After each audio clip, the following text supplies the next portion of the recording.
what we've done so far would actually suffice to define our Stiefel-Whitney classes and our Chern classes later, for that matter.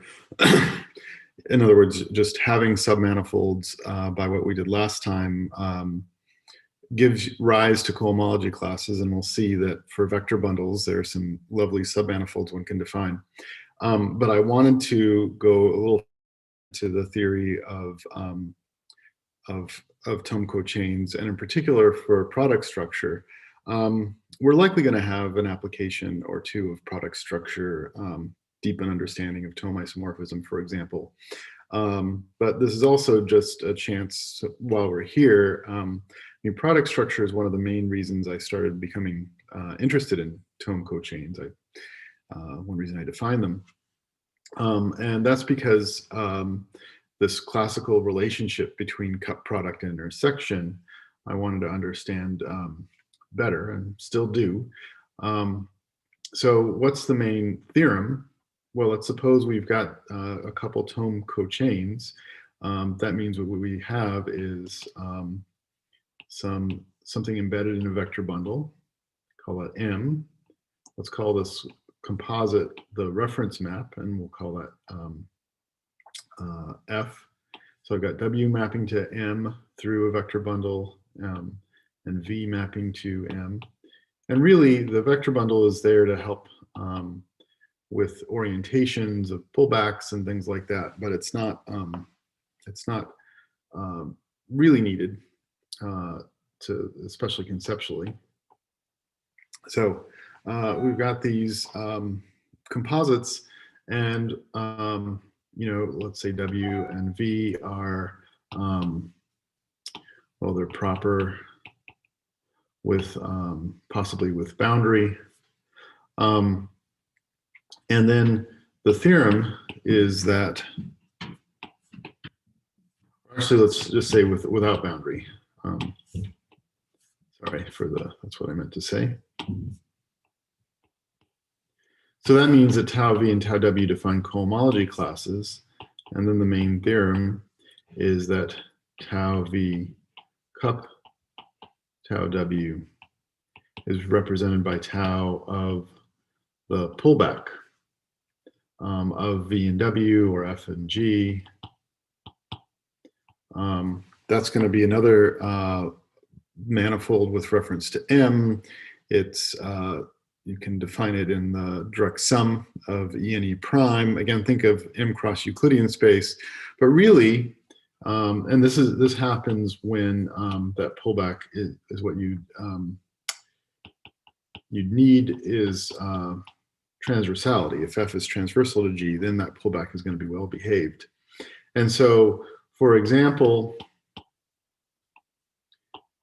corollary, if V and W are both submanifolds, then tau V cup tau W is tau V intersect W. So that seems immediate. Like you might say, oh, that's, yeah, of course, the intersection is cup product. That's why cup product got that name back in the 30s, as it's a intersection sign upside down. And by the way, again, we need transversality for their intersection here. The codimensions add, so that sort of works out nicely. And but here's an important remark before we go into proving this, to really say there's something subtle here, and we'll come back to this in at the end of the argument I give today.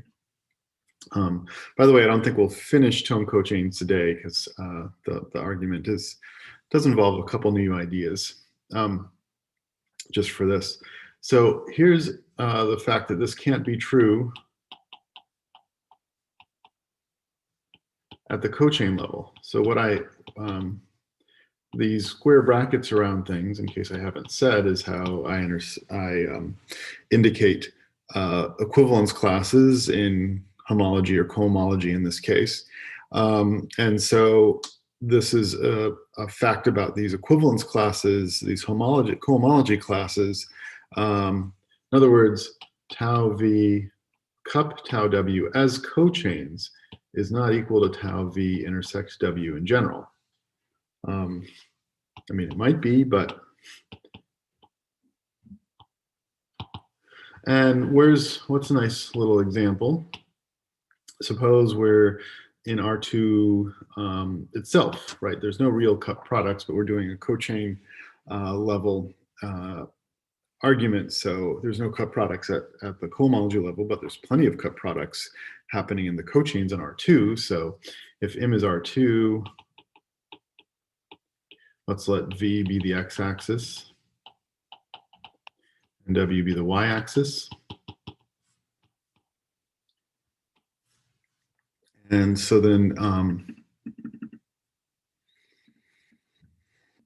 we'll have a couple of these pictures. So there's V, or no, let's let that be W and that be V, as I said.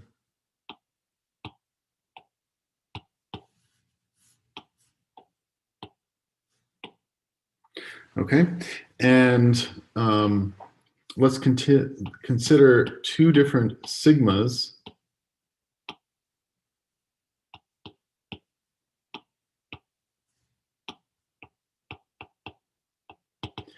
These are maps, these are two chains, so maps from a 2 simplex into R2. They're going to be smooth. I'm going to make them transverse. And I'm just going to draw them. Let's let sigma 1 be green and sigma 2 be blue or something like that. And sigma 1 is going to do the following. It's going to map the 2 simplex like this. The 2 simplex has 3 vertices, label them 0, 1, and 2. And its image is going to be something like this. Okay. So the first face is down here, the last face is down there, and we see that it exactly intersects the first face and last face once. And so, brushing up on, dusting off our knowledge of the definition of cut product, we see that tau V on, or let's see, right, tau V cup tau W on this sigma 1 is going to be, well, let's work mod 2, but it's going to be 1 because, again, maybe I could color code it. This 1 corresponds to this intersection, and this 1 corresponds to that intersection. Okay, and tau V cup tau W of sigma 2, which I promised over here, is going to be like this. And notice that it intersects very similarly. In fact, I'll use the same colors. So in fact, this is equal to tau V cup tau W on sigma 2, because I'm intersecting the axes in the same way. But tau V intersects W. Well, V intersect W is this point at the origin here. And what we see is that tau V intersect W on sigma 1 is 1, whereas tau V intersect W on sigma 2. So, but tau V intersect W on sigma 2 is 0. So there's an example. It's fun to play with this a little bit more. We won't go there, and in fact, I'm writing something that will hopefully be out pretty soon. Notice that there's different behavior when this happens with these intersection points. Namely, if I look at all of the intersection points on all the faces, then, and looking at all of the faces is, by the way, something that's a co-boundary term, because what the main theorem says is that, yes, these can differ at the cochain level, but their difference must be a coboundary. So if I look at the boundary of the simplex, which I must do if I'm considering a coboundary, I see that the intersections with V and W are linked in the first case. These purple and blue are linked, whereas purple and blue are not linked in the second case. Great. So so there's some work to be done here, and I'll be fairly brief, but again, videos hopefully you can take your time and consider. Let me actually go up a little bit. Take your time and contemplate some things and maybe look things up elsewhere.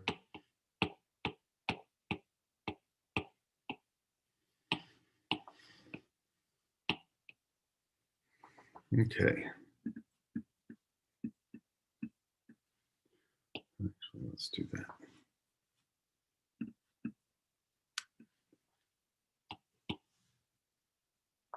Okay, so how are we going to prove this theorem that, so let's focus on, let's say it again, focus on tau V cup, tau W equals tau V intersect W when that happens transversely. That's a way to say that very briefly. We're going to first connect a cup product with diagonal in order to put ourselves in a sort of a universal example case. So first recall,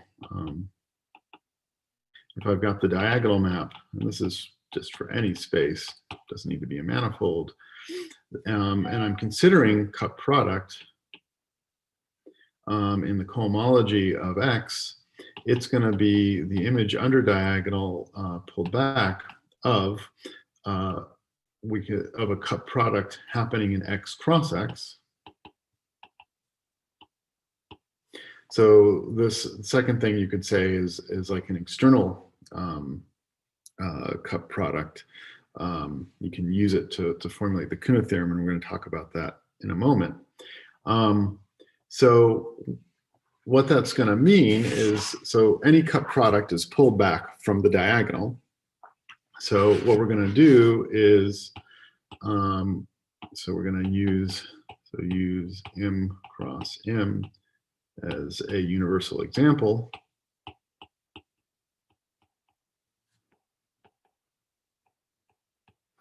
In the manifold case, namely,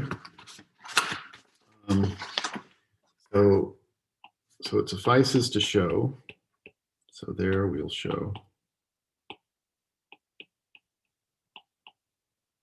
that that if I look at, let again P and Q be the two projections, if I pull back tau V and tau W from M to M cross M and take their cup product, then that's going to be, I claim, in this universal example,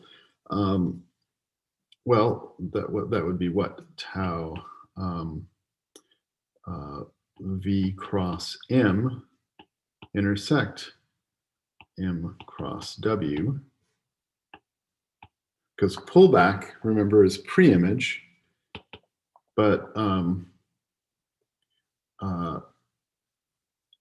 that would just be also, I could quickly call it tau V cross W. But the first thing is a way I want to think about what we'll show in M cross M. And again, why would this suffice? So that's because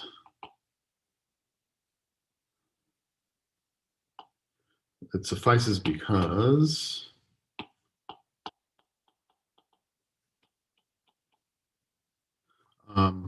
first, let's remember that so pullback equals pre-image of Thom cochains.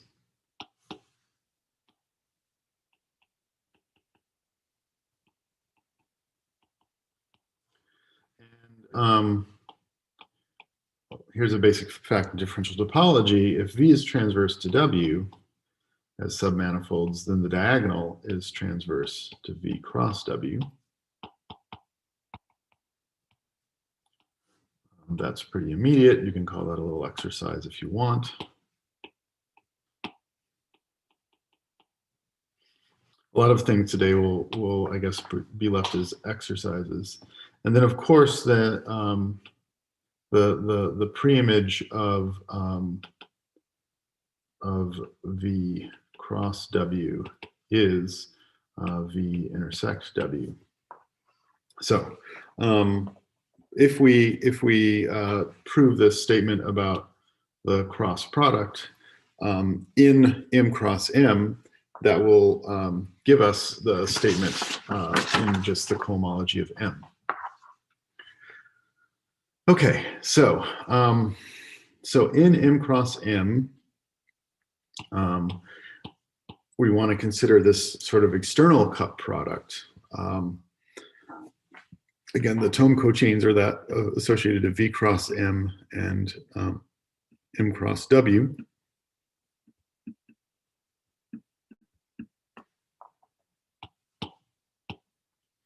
So what are we going to do for that? Well, we need to revisit the Künneth theorem.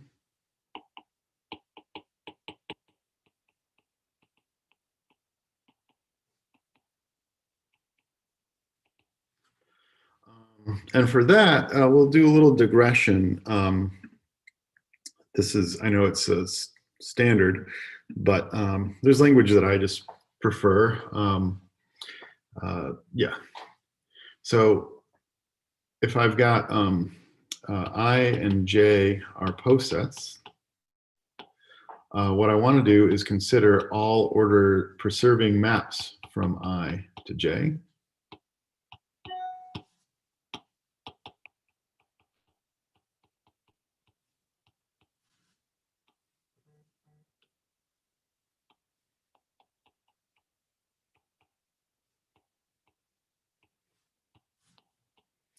And then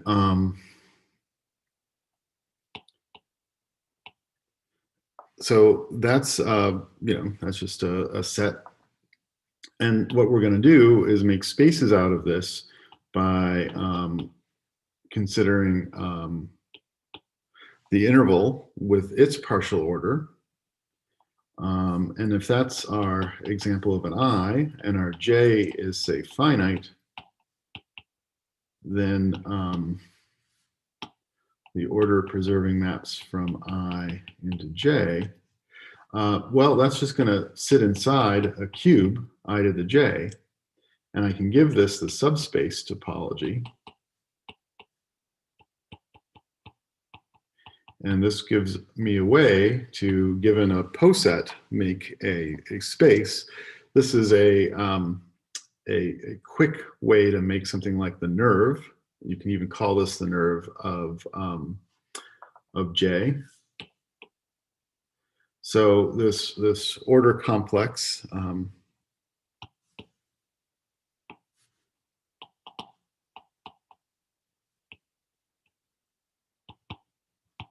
of J, say. What's the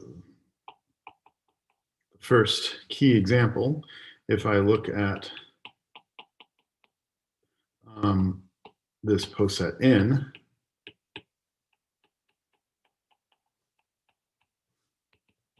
I get delta N. Okay. Then it becomes pretty immediate. Nice observation that actually I learned in a paper of Drinfeld. It must have been known before that, as Drinfeld said, that the order complex, of course, satisfies this, and that will be as topological spaces when I is the interval. Okay, and so in particular, this gives us a way, so this says that realization commutes with products, which is this amazing fact for simplicial sets. This is the key case of realization of simplicial sets commutes with products. Miracle. I mean, a simplicial product of simplices is not another simplex. So it's remarkable that a product of simplicial sets actually does realize that the product of the realizations does realize to the product of the realizations.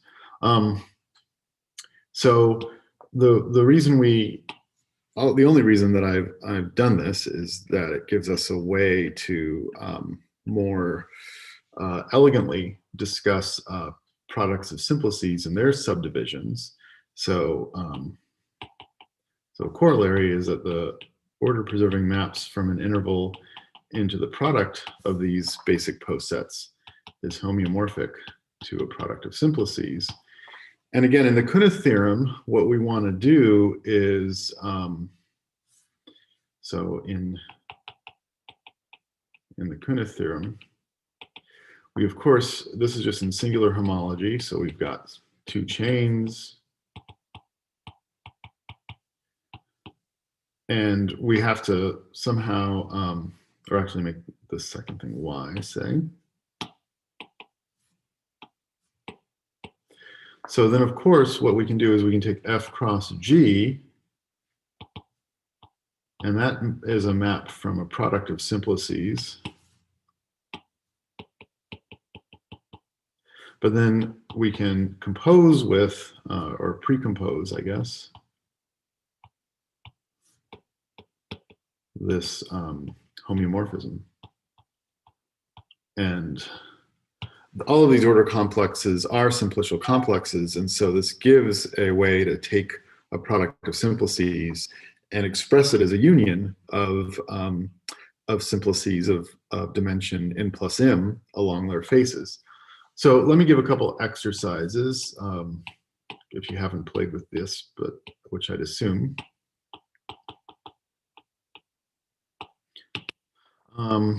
Let's see. So let's show this gives the standard subdivision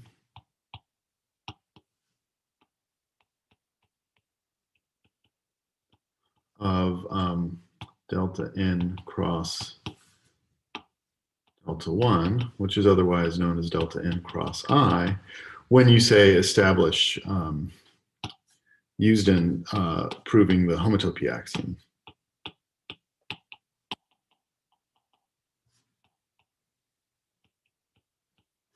Homotopy axiom for homology, namely that homotopic maps induce the same homomorphism on homology. Secondly, I'm going to ask you to sketch this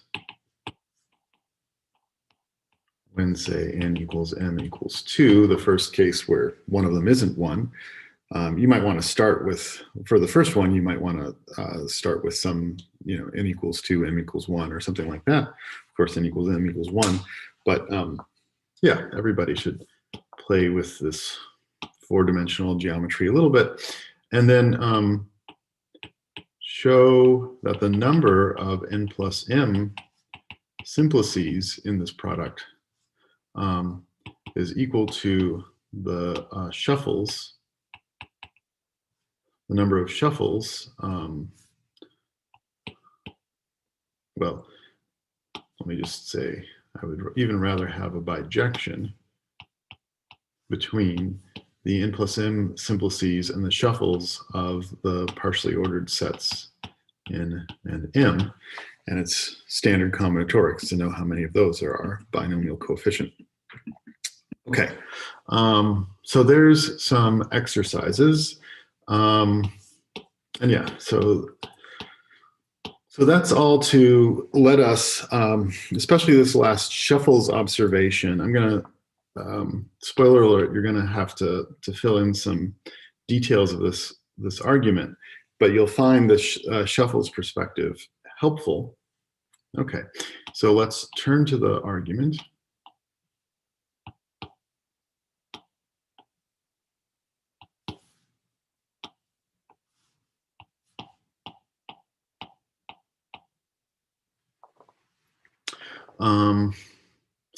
And what are we going to do? Well, I'm going to just sketch it out in the lowest possible dimension. So what do we have? We're in a product. If I'm doing singular homology, I can be pulling things back. It's probably even best to think of M as triangulated. So we've got M cross M, and we'll triangulate it. So here's a picture in M cross M.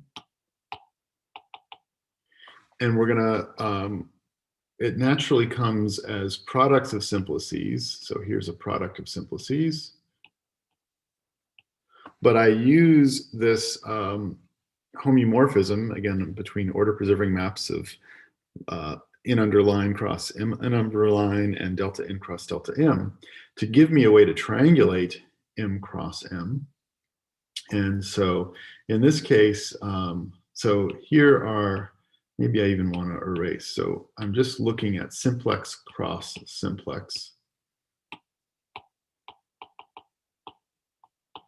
Inside m cross m is I think the conceptually easiest way to think about this. Again, in singular homology, I would have a singular map from delta n cross delta m. In, because I'm doing cochains, I would have a smooth map, which is transverse, in which case I'd be pulling back the following picture. So in m cross m, well, there's two things. First of all, I've just given a canonical triangulation, or maybe not canonical, but just I've just given concretely a triangulation that adds that sort of diagonal in there. And notice that these are ordered, say, if this was the original ordering of this simplex and this is the ordering of that, then these simplices are ordered in that direction. This would be needed, especially to get together any signs.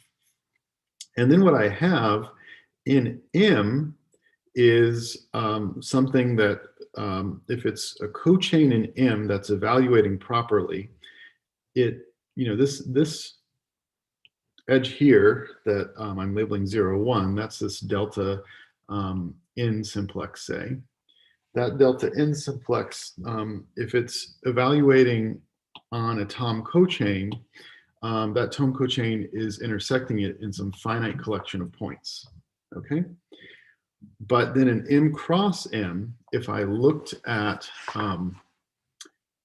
if I want to think about then P inverse V, which is just V cross M, then it would look like that. I'd have this finite intersection, and in here, this thing wants to be a point cross delta M, going through delta n cross delta m. And similarly here, for every intersection point of W with some complementary dimension simplex, again, we're just thinking of the case where M is triangulated, every intersection point is going to give a copy of delta n cross point running across here. And of course, those intersect each in a point, right? So, and that's the geometry. That's sort of on the geometric side where we're seeing, this should be entirely obvious because we're seeing just the, this is how intersections work. So how do we want to say this? Let me write it over here. So each point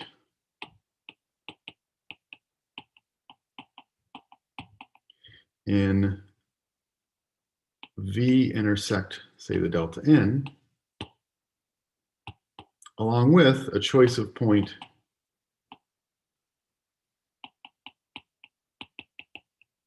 in W intersect delta m, complementary,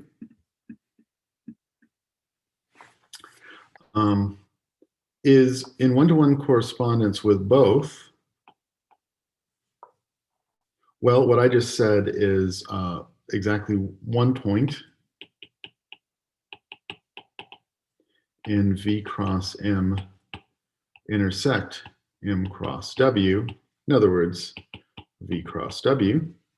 Okay, that's the easy geometry. The slightly more interesting, but not that hard, again, it's an exercise. This is going to also correspond to exactly one, let me pan because this is the punchline, exactly one simplex in the given subdivision of delta n cross delta m, on which tau V cross M cup tau M cross W evaluates. Okay. So in this case, actually, there's a distinction. And again, as there must be, cup product can't be intersection. By the way, philosophically, intersection is commutative. Cup product can't be because non-commutativity of cup product is essential in defining Steenrod operations. So, so cup product can't be given by intersection. And in this little example that I've sketched, one case of this theorem, we see that the intersection lies in the top of the two simplices. Whereas if I looked at the cup product, it's again first face, last face. I was doing tau V cup tau W. So we see that the bottom, I'll sort of emphasize maybe with dots, the bottom intersects, the green intersects the first face and the blue intersects the last face. And so tau V cup tau W is non-trivial on this one. And again, this is really tau V cross M cup tau M cross W is non-trivial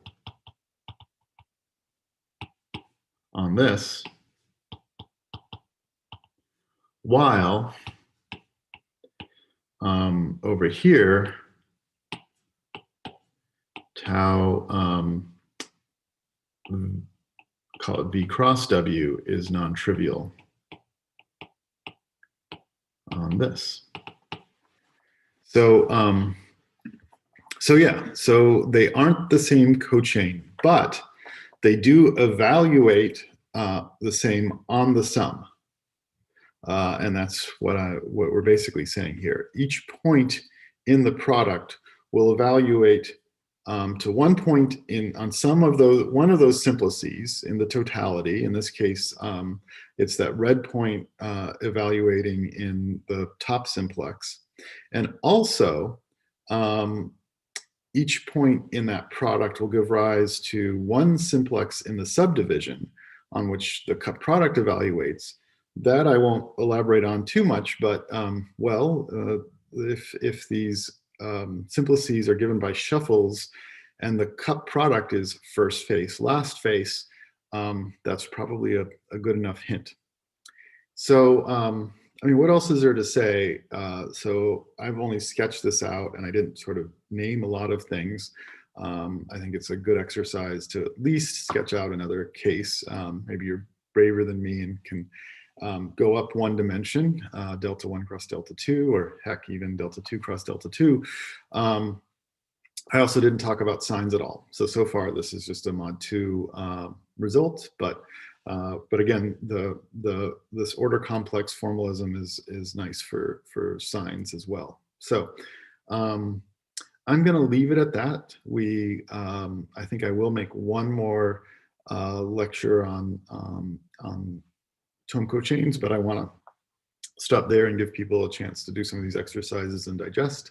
And yeah, and it was, I think, important to cover this because, again, this, as we'll see next time, this cup product through intersection gives a much more geometric way to think about what the cohomology ring is giving us. This follows, by the way, this is not the standard proof. There are plenty of other proofs of this fact. I want to say, what is his name at Berkeley, has some notes. So there's plenty of proofs out there, but this is I think most direct, in particular at the cochain level. Although the equality doesn't happen at the cochain level, this is something I'm exploring.